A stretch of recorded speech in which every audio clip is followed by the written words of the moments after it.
The story drew plenty of online comments. Yesterday, we told you about a local man well known to Prince George Mounties. As a condition of his release on bail, Ryan Chiappe has been barred from the city.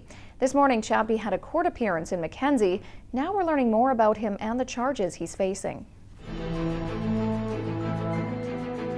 A familiar face in the cage and on the street.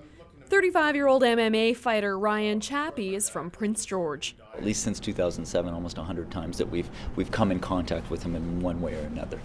So most of our members on the streets would recognize him and are familiar with him.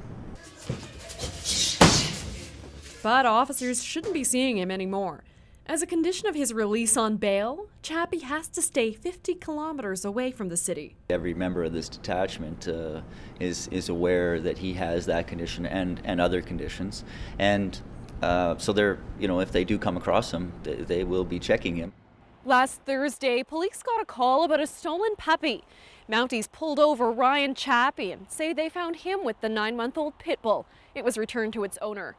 Later that day, Mounties executed a search warrant here on Minotti Drive in the Heart and found 2 stolen motorbikes. Now, Chiappe is facing a long list of charges. Right now, he's facing 12 counts, including assault causing bodily harm, uttering threats, and possession of stolen property. Criminal defense lawyer Jason LeBlond says to get bail, some clients offer to stay away from a community. There are particular areas where it would not be in the interests of justice for the accused person to remain because of, say, a lot of complainants being in a certain area or an area where a lot of crime of that type has been frequently occurring. In those rare instances, I think the courts will be more willing to impose conditions that will limit a person's liberty to be within those areas. But I think in general, it's not that common.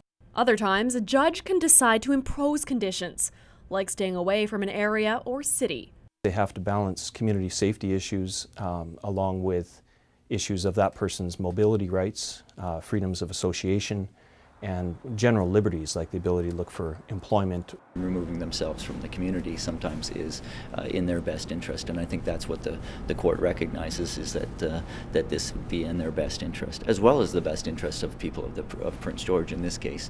So except for appearances in court, Ryan Chiappe will have to say goodbye to Prince George.